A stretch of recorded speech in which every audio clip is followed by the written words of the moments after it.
नमस्कार, मैं अनामिका आप सभी दर्शकों का घर संसार कार्यक्रम में स्वागत करती हूँ।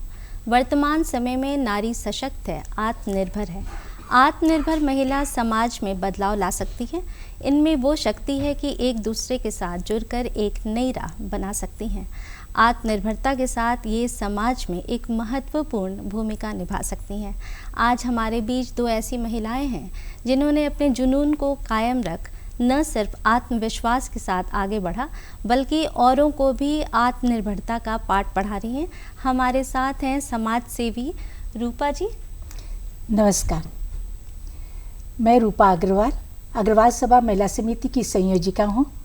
20 सालों से लगातार संयोजिका रहते हुए बच्चों और महिलाओं के आत्मविश्वास और व्यक्तित्व विकास के लिए काम करती चली आ रही हूँ।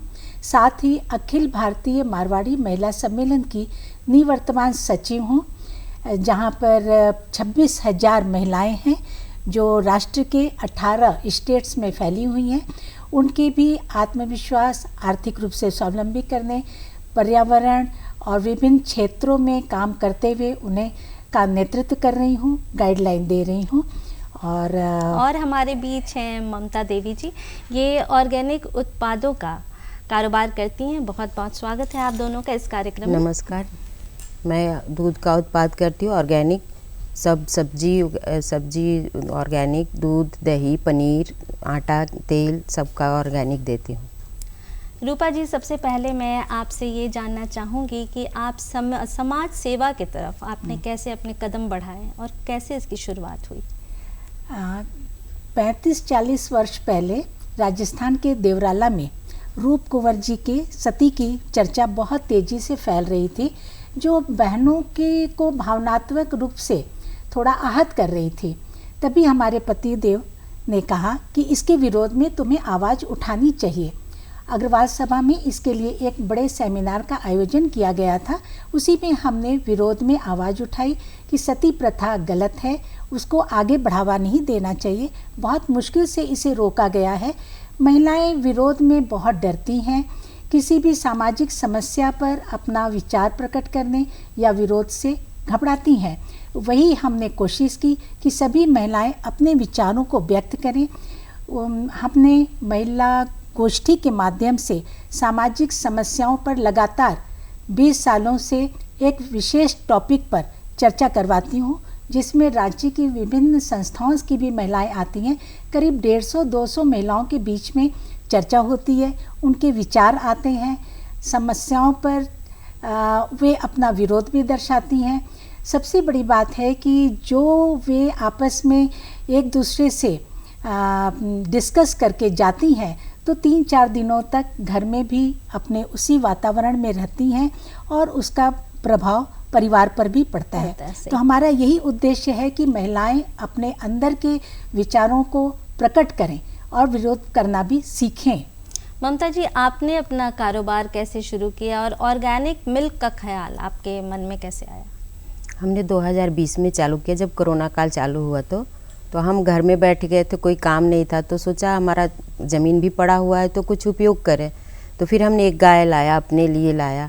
फिर उसको धीरे धीरे लोग बोलने लगे कि कोरोना काल है, ऐसा इम्यूनिटी तो चाहिए अच्छा, तो दूध को तो कम से कम अच्छा दें हम लोग। तो ऑर्गेनिक के बारे में ऐसा सोचा हमने। तो गाय को हमने ऑर्गेनिक ऐसा बनाया कि उसको इंजेक्ट बिना बछड़े वाला दूध देते हैं। तो धीरे धीरे ऐसा हमारी गाय बढ़ने लगी और लोगों को हम ऑर्गेनिक दूध देने लगे। रूपा जी, लगातार 25-30 सालों से आप कई तरह के मेलों का आयोजन करती हैं, तो ऐसे इसमें महिलाएं कैसे लाभान्वित हैं? 25-30 साल हो गए। इस बार हमारा 25वां सावन मेला था। हम लोग 2 बार सावन मेला और बसंत मेला के नाम से मेले का आयोजन करते हैं। मेन उद्देश्य हमारा ये रहता है कि जो बहनें घर से अपने काम कर रही हैं उनको एक मार्केट मिले, उनकी एक पहचान हो, उनके उत्पादों का प्रचार प्रसार हो। तो इसी उद्देश्य से हम उन महिलाओं को जोड़कर एक मेले का आयोजन हमने किया। 25 साल पहले तो सिर्फ 30 ही स्टॉल लगाए जाते थे। इसमें हमारी ननद का बहुत बड़ा हाथ है, हम दोनों मिलकर इसे आगे बढ़ाते गए और अब तो ऐसा हो गया कि दूसरी महिलाएं जो आर्थिक रूप से कुछ स्वावलंबी होना चाहती हैं, वे भी आकर सीखने के उद्देश्य से मेले में स्टॉल लगाया उन्होंने, और आज बहुत अच्छे से अपना स्टॉल चला रही हैं। घर में भी लोग उनके कांटेक्ट में आते हैं। आपको मैं बताऊं कि इसमें पारिवारिक माहौल में एक ही मंच के नीचे घर में उपयोग में आने वाली सारी चीज़ें उपलब्ध होती हैं। इसकी बुकिंग भी हमारे 1.5 महीने 2 महीने से पहले से शुरू हो जाती है। अब तो ऐसी पहचान बन गई है कि पहले से ही लोग डिमांड करने लगते हैं। हमें लॉटरी करना पड़ता है क्योंकि हमारे पास स्थान लिमिटेड है, सिर्फ स्टॉल हम लोग 100 ही लगा पाते हैं। तो जो नई महिलाएं हैं इस अगर मेले में वो भी आना चाहती हैं तो वो कैसे आपसे संपर्क करें, कैसे अपना रजिस्ट्रेशन करवाएं? एक दूसरे से उन्हें मालूम पड़ता है तो वो आकर हमसे कांटेक्ट करती हैं। हम उन्हें पहले प्रेफरेंस देते हैं। कुछ ऐसी महिलाओं को भी देते हैं जो आर्थिक रूप से थोड़ी कमज़ोर है, उन्हें हम लोग फ्री स्टॉल भी देते हैं। अब आपको बताऊं कि इसमें कुछ ऐसी हैं जो पहले से स्टॉल लगा रही हैं, उन्हें घर पर आर्थिक रूप से भी थोड़ी परेशानी है, तो मेले में आकर उनकी एक अच्छी पहचान बनी, उनके उत्पादों का भी लोगों को जानकारी हुई, उनके घर पर भी लोग जाकर शॉपिंग करने लगे। अब उनके घर में पुरुष काम नहीं कर रहे थे, अब इतना अच्छा हो गया कि वे पुरुष भी उनके साथ हो गए और अब उन्हें मेले में ज़रूरत ही नहीं है कि आकर स्टॉल लगाएं। और दूसरी ऐसी महिलाएं हैं जो शौकिया तौर पर हैंडीक्राफ्ट्स बनाती हैं घरों पर अपने, उनका कलेक्शन भी वे लेकर आती हैं।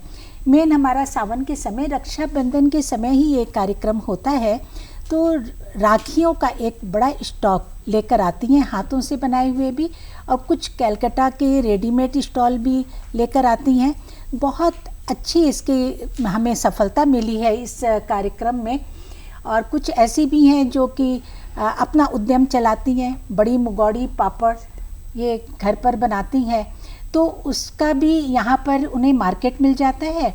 अब हमें घर पर बनाना बहुत मुश्किल लगता है, घर में काम बहुत हो गए, हम लोग सोशल भी हो गए हैं, तो उनसे कांटेक्ट करके हम लोग उनसे परचेज़ करते हैं। स्टॉल लगाने का यही फ़ायदा होता है कि वो आत्मनिर्भर तो हो ही रही हैं, उनका कॉन्फिडेंस बहुत बढ़ रहा है और मार्केट उन्हें अच्छी मिल रही है। घर पर बैठकर तो एक अच्छी पहचान नहीं होती है। इस मेले में बाहर की भी महिलाएं आती हैं, जैसे बनारस, लखनऊ, कानपुर, और स्पेशल आइटम्स वो लेकर आती हैं। कुछ महिलाएं एक तो इस तरह की हो गई जो आर्थिक रूप से स्वावलंबी होना चाहती हैं, दूसरी कुछ परेशानी नहीं है लेकिन उनके अंदर टैलेंट है, तो देश के अलग अलग जगह से, यहाँ तक कि अब तो बाहर के भी आइटम्स लाने लगी हैं, एक्सक्लूसिव आइटम्स, क्योंकि उनके पास पैसे की कमी नहीं है, तो लाकर वो स्टॉल में लगाती हैं और उनके मार्केट करती हैं। ममता जी, आपने ऑर्गेनिक मिल्क की बात की, तो ऑर्गेनिक मिल्क में ऐसा क्या खास है और कौन सी नस्ल की गाय को ज़्यादा बेहतरीन आप समझती हैं? जैसे कि ऑर्गेनिक दूध है तो उसको हम कैसे ऑर्गेनिक करते हैं, तो उसको हम इंजेक्ट नहीं करते हैं, उसका बछड़ा बछड़ी रहना चाहिए। जब बछड़ा बछड़ी नहीं रहेगा तो उसका दूध दुसाकत हो जाएगा, वो दूध जो देगी वो खुशी से नहीं देगी, तो इसके लिए ऑर्गेनिक नहीं है। और हम उसको हरा चारा, हरा अब जो भूसा आता है वो भी ऑर्गेनिक रहता है, जो उसको और देते हैं चारा वगैरह जो भी देते हैं वो सब ऑर्गेनिक रहता है, तो इसके लिए उसका दूध ऑर्गेनिक है। और पूछे कि कौन से गाय, तो देसी गाय होती है, गिर गाय होती है और सहवाल गाय होती है, फिर गांव देहात की जो गैया होती है वो सब ऑर्गेनिक दूध रहता है। तो बहुत सी ऐसी जो महिलाएं हैं जो घर पे हैं, पढ़ी लिखी ज़्यादा नहीं हैं, उनके पास खेत ज़मीन है, वो क्या इस तरीके के काम को वो कैसे शुरू कर सकती हैं? क्या सुझाव है आपका? ऐसा आप गांव देहात में है तो आप चाहे तो खेती भी गाय रख के कर सकते हैं। उसका जो गोबर निकलेगा उससे आप एक गोबर से खाद बनाइए, खाद से खेती कीजिए, वो बिना आपको खाद का रहेगा, उसमें दवा नहीं रहेगा, तो वो शुद्ध रहेगा। वही ऑर्गेनिक खेती है। उसमें सब्जी उगाइए या फल उगाइए या कुछ और जो भी आपको बाहर देने के लिए, तो औरत भी हम मिलके कर सकते हैं सब सब्जी उगा के। दूध के अलावा आप और कौन से ऑर्गेनिक पदार्थों का? हम पनीर दे रहे हैं, घी दे रहे हैं, दही एकदम घर जैसा दे रहे हैं जो गांव में बनता था वैसा, और सब्जी दे रहे हैं, और सरसों का तेल है, आटा दे रहे हैं प्योर, और हम चाह रहे हैं कि कुछ मसाला वसाला भी ऑर्गेनिक तैयार करें तो घर में कूट आपने अपने साथ कई और महिलाओं को भी जोड़ना चाह रहे हैं कि शुरू कर दे उन लोग। हाँ, सोच रही हैं कि औरों को भी जोड़कर आत्मनिर्भर बनाए उनको भी। हाँ। रूपा जी, महिलाओं को आपने डिजिटल प्लेटफॉर्म पे कैसे जोड़ा? 2020-22 की बात है, जब लॉकडाउन लगा हुआ था, तभी हमें अखिल भारतीय मारवाड़ी महिला सम्मेलन से महिला सशक्तिकरण की जिम्मेवारी दी गई। तो बाहर जाकर फील्ड में तो महिलाएं काम नहीं कर सकती हैं। मैंने सोचा ये 2 साल तो अब बेकार गया, लेकिन फिर हमारा ध्यान इधर मोबाइल की ओर गया। अभी सभी के हाथों में मोबाइल है, उसकी जानकारी लोगों को ज़्यादा नहीं थी। जैसे सिर्फ कॉल करती थी या कॉल रिसीव करती थी, तो उसे ही हमने माध्यम बनाया और क्लासेस इसकी शुरू करवाई। इसमें बहुत ही सिंपल तरीके से बेसिक क्लासेस पहले स्टार्ट किया, मैसेज और वीडियो के माध्यम से लोगों को सिखाना शुरू किया। बहुत सी महिलाएं धीरे धीरे जुड़ती गईं। एक ग्रुप में 500 महिलाएं जुड़ती थी। करीब हमने 450 ग्रुप्स क्रिएट किए और 2 लाख महिलाओं को इसमें प्रशिक्षित किया। महिलाएं इतनी खुश हुई। मोबाइल उनके पास बहुत हाथ में मांगे, लेकिन वे कुछ भी नहीं जानती थी। तो उन लोगों ने बहुत से फंक्शन सीखे। आईफोन, एंड्रॉयड के भी अलग अलग क्लासेस हमने लिए। इसमें बैंकिंग की भी क्लासेस करवाई। हमारे साथ कुछ ट्रेनर्स भी जुड़ गई जो कि मोबाइल क्लासेस लेना शुरू की। हमारे जितनी दूसरी संस्थाओं की बहनें हैं वो भी इसमें हमारे साथ जुड़ी। तो इस तरह का हमारा कारवां चलता रहा।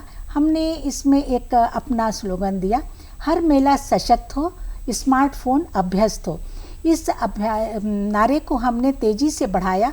हर महिलाओं ने इसे बहुत तेज़ी से सीखा। सबसे बड़ी बात कि इसमें जो उम्र वाली 60-80 की महिलाएं थी, 60 प्लस की, वे अकेली थी घर पर, बच्चे बाहर हैं, पोते पोतियां बाहर हैं, तो उनका कांटेक्ट किसी से नहीं हो पा रहा था। उन्होंने बहुत सिंपल तरीके से सीखा। हमने फ़ोन पर भी उन्हें सिखाया। वो बच्चों के साथ कांटेक्ट करके ज़ूम पर, यूट्यूब के माध्यम से बहुत खुश हुई और उनकी तो जीवन ही जैसे बदल गई। बच्चों को अपने स्लाइड शो के माध्यम से बर्थडे विश करना या फिर उनको अपने कुछ भी गिफ्ट भेजना ऑनलाइन, तो वो इस सब चीज़ों को सीखने के बाद इतनी आह्लादित हुई हैं कि मैं बता नहीं सकती। और सबसे बड़ी बात कि इसके माध्यम से हमने ज़ूम में बहुत सी क्लासेस भी लिए।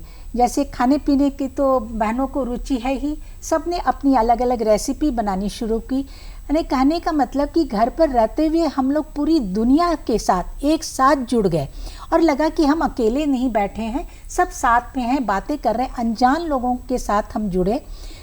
ज़ूम के माध्यम से योगा क्लास है, डॉक्टर्स की सेमिनार्स हैं, या फिर जैसा आप बता रहे हैं हाँ। खेती बाड़ी है, ऑर्गेनिक्स के बारे में है हाँ। जो जितनी महिलाएं जहाँ जो काम कर रही हैं उन लोगों ने अपना ज़ूम के माध्यम से सब कुछ दिखाया और सबने सीखा। लेडीज़ का ब्यूटिशियन का कोर्स हो या डांस हो, गाना हो, सब ज़ूम के माध्यम से लेडीज़ एक्सपर्ट होती गई। क्राफ्ट है और ड्राइंग है, मंडाला आर्ट है, मैंने बता नहीं सकती कितनी क्लासेस हुई हैं। जब कोई भी काम हम करना चाहते हैं तो उसमें फैमिली का सपोर्ट होना बहुत ज़रूरी है। तो सबसे पहले ममता जी, मैं आपसे जानना चाहूँगी कि आपको अपने फैमिली का कितना सपोर्ट मिला?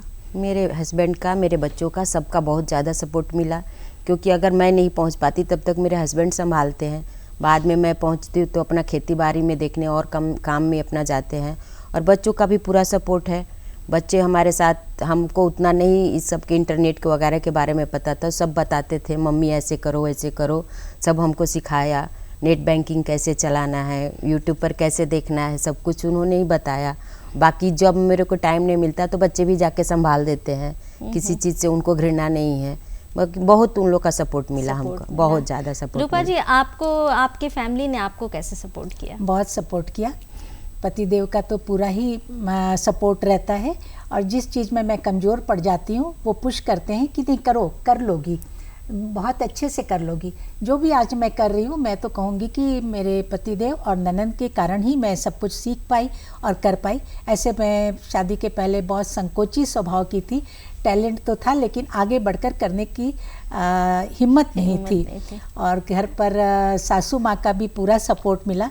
जो भी काम कीजिए उसकी यदि प्रशंसा होती है तभी अच्छा लगता है। अब तो मैं कहूँगी कि हमारे साथ जितनी बहनें जुड़ी हुई हैं सब हमारे गाइडलाइन में काम कर रही हैं, वे भी हमें बहुत इज्जत देती हैं अब तो, और कुछ न कुछ सीखने की कोशिश करती हैं। वो भी मन को बड़ा सुकून देता है और खुशी देता है। तो जब खुशी मिलती है तो आगे काम करने के लिए जोश भी बढ़ता है। बस वही मैं कर रही हूँ। गत 30 वर्षों से आपने शिक्षकों को भी सम्मानित करने का काम किया है, तो ऐसा इसके पीछे क्या वजह रही है? मैं तो ये कहूँगी कि शिक्षकों को बच्चों के भविष्य और व्यक्तित्व को बनाने में शिक्षकों का ही पूरा हाथ रहता है। जो सामान्य बच्चे होते हैं उनको तो शिक्षक आराम से पढ़ा लेते हैं, फिर भी उनमें पेशेंस की ज़रूरत है। लेकिन मैंने वैसे शिक्षकों को सम्मानित करने की सोची जो मूक बधिर विद्यालय में शिक्षा दे रहे हैं। विशेष बच्चे हैं और विशेष शिक्षक भी हैं, तो उन्हें सम्मानित करना बहुत ज़रूरी है। मैं 30 सालों से ये सेवा काम कर रही हूँ। शिक्षक भी बहुत खुश होते हैं जब मैं वहाँ जाती हूँ, तो बच्चे जैसे वेट करते हैं 5 सितंबर को और बहुत खुश होते हैं। उन बच्चों के बीच में जाकर अलग ही आनंद मिलता है। टीचर्स को सम्मानित करना मैं इसलिए और आवश्यक समझती हूँ कि खुदा न खास्ता, भगवान न करे हमारे घर में कभी ऐसे बच्चे हो जाएं तो हमें इन्हीं टीचर्स का और इन्हीं स्कूल का सहारा लेना पड़ेगा। तो उन्हें सम्मानित करके उन्हें आगे बढ़ाना और स्कूल को बनाए रखना हमें अति आवश्यक है।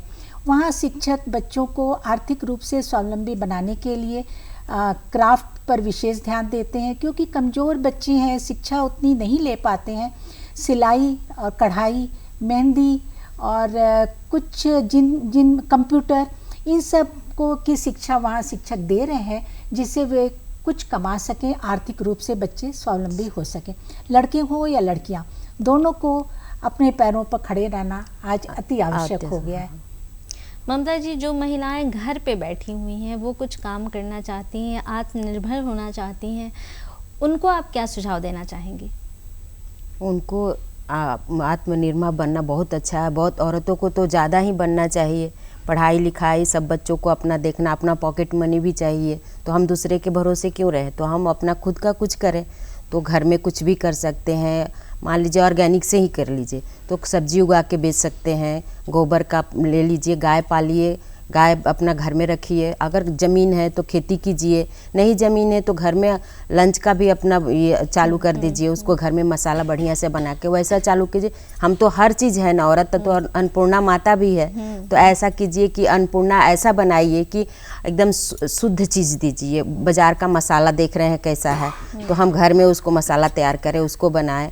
बाकी ग्राफ्ट वगैरह है औरतों को, वो घर में बैठ के बनाए। सिलाई है, बुनाई है, नहीं भी है तो आजकल तो बहुत सारे नियम भी निकल गए हैं, फ्री में सीखने को भी मिल रहे हैं। सीखिए और ये सब कीजिए, सिलाई बुनाई। हर औरत को बनना चाहिए आत्मनिर्भर। हम तो यही बोलेंगे कि सब औरत, हमको बहुत खुशी होता है, किसी का सुन के भी बहुत खुशी होता है कि ये औरत ऐसा कर रही है, तो बहुत खुशी होता है। हम तो उनको प्रेरणा देंगे कि और भी अच्छा करें और हमसे मिले, हम भी उनको अच्छा सिखाएंगे। ऐसा हम तो जो कर रहे हैं उसमें भी हम भी सहयोग करेंगे, और बाकी लोग भी जो अपना कर रहे हैं, वो नहीं भी कर रहे हैं, वो सीखें। सही बात है। हाँ रूपा जी, आप शिक्षकों को तो सम्मानित करती ही हैं, साथ साथ आपने बच्चों के लिए भी कई काम किया है, तो उनके बारे में हमारे दर्शकों को बताइए। हाँ, मेरा मानना है कि बच्चों के अंदर बहुत टैलेंट होते हैं, लेकिन छोटे में वे अपनी रुचि को पहचान नहीं पाते हैं। तो इसके लिए मैं एक समर कैंप 21 सालों से लगातार ऑर्गेनाइज करती हूँ। उसमें करीब 150 बच्चे आते हैं, हर एज ग्रुप के, क्लास 1 से लेकर क्लास 12 के। उनके बीच समर कैंप में मैं सभी चीज़ों को एक तरह से परोस देती हूँ कि बच्चे अपनी रुचि को समझें और उन्हें अपनी लाइफ में अडॉप्ट करें।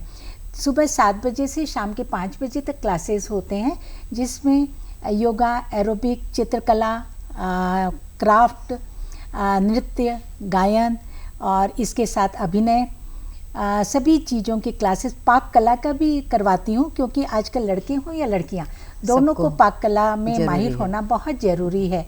तो इन सब चीज़ों में जिनकी विशेष रुचि होती है वे इंटरेस्ट से करते हैं। तबला, कैरम बोर्ड, सभी चीज़ों का क्लास करवा, चेस का भी होता है। तो बच्चे बहुत आनंदित होते हैं, सब दौड़ दौड़ कर सीखते हैं, सब चीज़ों के लाइन से क्लासेस होते हैं। सबसे बड़ी बात कि रांची के जो एक्सपर्ट्स हैं उन्हें ही मैं फैकल्टी मेंबर्स के रूप में बुलाती हूँ। उनके द्वारा जो सीख कर बच्चे आगे बढ़ते हैं वो मन को बहुत खुशी होती है।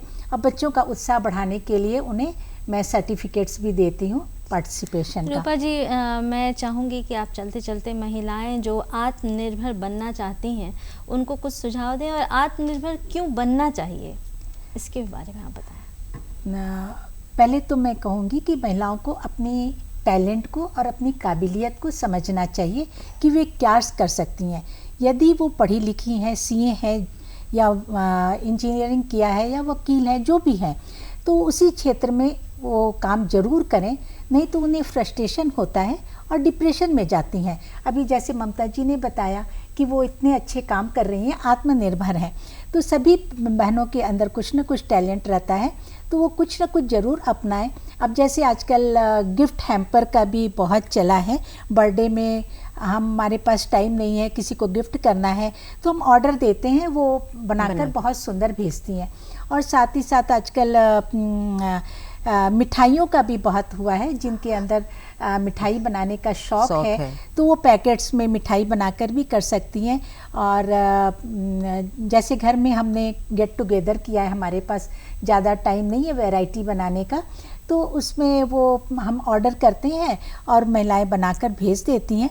वो भी एक अच्छा काम है। ये सब तो सिंपल काम मैं बता रही हूँ। इसके अलावा पढ़े लिखे हैं उनके लिए है। हाँ, पढ़े लिखे। इसके बाद जो पढ़े लिखे नहीं हैं उनके लिए भी हम सभी जानते हैं, बड़ी मुगौड़ी, पापड़ है, अचार है, इन सब की भी मार्केटिंग वो कर सकती हैं। तो ऐसा है कि पति हमारे जो हैं या और भी लोग जो घर पे हैं जो कमाते हैं वो लोग तो हेल्प करते ही हैं, लेकिन महिला को खुद आत्मनिर्भर होना क्यों ज़रूरी है? महिलाओं को देखिए, सबसे पहले तो जब कुछ आर्थिक रूप से स्वावलंबी होती हैं तो उनका कॉन्फिडेंस बढ़ता है, समाज में लोगों के बीच बैठ पाती हैं और बहुत ही उनकी इज्जत भी बढ़ती है। हमारा देश हमेशा से पुरुष प्रधान रहा है, देश में क्या कहिए सभी जगह पुरुष प्रधान रहा है। तो जब महिलाएं कुछ कमा लेती हैं तो उनकी घर पर भी इज्जत बनती है, परिवार में उनकी एक पहचान बन जाती है। इसलिए भी आत्मनिर्भर होना अति आवश्यक है। हमारे अंदर जब टैलेंट है तो उसे क्यों न समाज में दिखाएं, दूसरे भी उससे लाभान्वित हो। तो आत्मनिर्भर होना आज हर एक महिलाओं को ज़रूरत है। जरूरी है। मैं भी अपने पतिदेव के बिजनेस में कुछ सपोर्ट करती हूँ, और अब तो घर बैठे शेयर का काम भी बहुत इजी हो गया है महिलाओं के लिए। ऑनलाइन भी क्लासेस चल रहे हैं, तो यूट्यूब में भी लोग आजकल डालकर कुछ कुछ कर रहे हैं। ऑनलाइन में महिलाएं खाना बनाना, योगा सिखाना, डांस सिखाना, बहुत सारे कुछ हो गए, बहुत हो गए हैं। और सबसे बड़ी बात की पढ़ाई भी हो गई, पढ़ा भी रही हैं। जो बहुएं आजकल घर पर आई हैं, पढ़ी लिखी हैं, घर से नहीं निकल पा रही हैं, वो अपने सब्जेक्ट्स का क्लासेस भी ले रही हैं। आत्मनिर्भर होना हर तरह से आज महिलाओं को बहुत ज़रूरी है। उनका अपना फ्रस्ट्रेशन हटाने के लिए, डिप्रेशन के लिए बहुत ज़रूरी है, बहुत ज़रूरी। चलते चलते आप क्या सलाह देना चाहेंगी हमारे दर्शकों को, हमारी बहनों को जो ये कार्यक्रम देख रही हैं? ममता जी, आप बताइए। हम सलाह देंगे कि अपने पैरों पर खड़ा होना बहुत ज़रूरी है। हर बहन लोग को, दीदी लोग को, जो भी बेटी जो भी है पढ़े लिखे, शिक्षा नहीं है तो अपना कुछ तो धंधा करे, कुछ तो ऐसा अपने हाथ में गुण है, खाना बनाने का ही गुण है, हाथ से सिलाई बुनाई करने का गुण है, या कुछ भी है, डांस ही है, जो कुछ आता हो अपने पैरों पर खड़ा होने का पूरा कोशिश करें। रूपा जी, आप क्या सलाह देना चाहेंगी हमारी बहनों को? मैं बस यही सलाह देना चाहूँगी कि आत्मनिर्भर बने, आर्थिक रूप से स्वावलंबी बने, लेकिन अपनी भारतीय नारी की गरिमा को न भूलें। अपने जो घर परिवार में बड़ों की इज्जत करना, अपने बच्चों की परवरिश करना, अपने पति देव का ध्यान रखना या रिश्तेदारों का ध्यान रखना, सभी चीज़ हमें महिलाएं ही कर पाती हैं। तो हमें इन बातों का ध्यान रखते हुए ही कुछ भी करना चाहिए। ऐसा ना हो कि हम बाहर घूम रहे हैं, घर नेगलेक्ट हो रहा है, उसमें घर में सुख शांति नहीं रहती है। तो सबसे पहला काम हम लोगों का घर पर सुख शांति लाना है, उसके बाद ही कुछ काम करना है। काम जरूर करें, एक मैनेज करके और बैलेंस तरीके से करें। और सबसे बड़ी बात मैं कहूँगी कि कुछ भी काम करें, घर मन जितना भी दुखी हो या आप अंदर से परेशान हो, हमेशा खुश रहते हुए ही काम करें। आप जब खुश रहेगा तभी सब लोग भी खुश रहेंगे। जब चारों तरफ सबको खुश देखिएगा तभी आपके मन को संतुष्टि मिलेगी। आप हमारे कार्यक्रम में आए, आप दोनों ने इतनी अच्छी अच्छी बातें हमारे दर्शकों के साथ की, आपका बहुत बहुत धन्यवाद। नमस्कार। महिलाओं की भूमिका को शब्दों में बयां कर पाना मुश्किल है। उनकी जीवन चुनौतियों से भरा हुआ है, मगर आज महिलाएं सशक्त हो रही हैं, चुनौतीपूर्ण जीवन को आगे बढ़ा रही हैं, सामना कर रही हैं। और इसके लिए ज़रूरी है कि हम सभी साथ होकर एक नई राह निकालें, सब साथ चलें। आज के लिए बस इतना ही। नमस्कार।